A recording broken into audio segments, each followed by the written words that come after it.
Early voting starts Saturday, and on the ballot is the governor's tax overhaul, known as Amendment 2.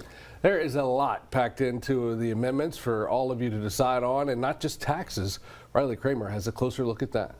Well, guess what? You get all of that and much more with a yes vote on Amendment 2. It sounds simple and looks simple on the ballot as well, but the full bill is actually 115 pages. Dr. Stephen Procopio with the Public Affairs Research Council says there's a lot of layers. One getting a lot of attention is a pay raise for teachers. There are 3 educational accounts that have about $2 billion in them. So those will be liquidated, and that $2 billion will be used to pay down teacher retirement debt. Procopio says that would lower our debt from $8 billion to $6 billion. He says it also frees up another $1 billion in interest unpaid.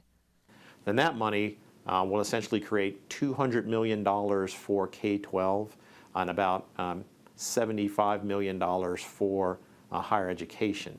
The $200 million will be used to fund teacher pay increases, making a $2,000 stipend permanent. But Procopio warns those funds are not dedicated. And that's only one piece of this long amendment.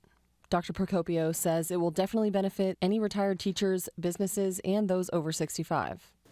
Well, if you're not one of those groups, the idea is that there are some things in there that will make us more competitive. It also should provide for a more streamlined constitution, which is either a good thing or a bad thing. It's a good thing in a sense that maybe you won't see as many constitutional amendments because the legislature should be able to handle this without an amendment. But if you think they're probably going to get up to shenanigans, you may see it as a bad thing because we don't trust the legislature, and so we want everything to be in the Constitution. So that could be seen as either one. The amendment also has big impacts on property taxes, leaving churches and nonprofits potentially subjected to taxes they've never had to pay in our state's history. Riley Kramer, WAFB 9 News. Early voting, by the way, runs from the 15th through the 22nd, election date, March 29th.